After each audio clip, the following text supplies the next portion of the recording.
आपण पाहत आहात युवाग्राम 24 न्यूज, सडेतोड बातम्या म्हणजे फक्त युवाग्राम न्यूज नेटवर्क। आपल्याला 2 वेळेला 2-2.5 महिन्यापूर्वी एकदा बोललो होतो। पुन्हा मी एकदा त्याला आवाहन करून सांगितलं की मैदान सोडून पळ काढू नकोस। त्यानं काल अर्ज ठेवला, मैदानात आलेला आहे, आत्ता सुरुवात झालेली आहे। जसं म्हणतात ट्रेलरला सुरुवात झाली, पिक्चर तर अजून 4 दिवसात सुरू होईल।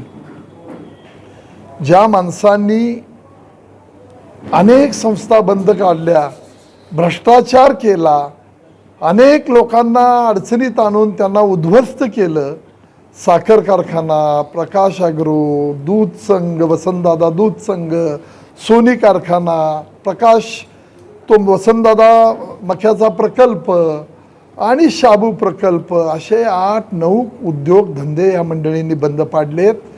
ज्यांना सहकारातल्या संस्थेवर जगायची सवय लागलेली आहे त्यांनी आमच्यासारख्याची मापं काढू नयेत। मी एक खमक्या मनुष्य आहे, संजय पाटील जिल्ह्याला माहिती आहे, गुंडगिरी करतो का लोकांना त्या होणाऱ्या दडपशाहीपासून वाचवतो हे लोकांनी ठरवलेलं आहे। म्हणून मला 2दा, एकदा तुझ्या भावाचा, एकदा तुझा 19ला आणि आता परत तुझा, मोठ्या फरकानं पराभव करायसाठी या जिल्ह्यातल्या जनतेनं ही निवडणूक हातामध्ये घेतलेली आहे।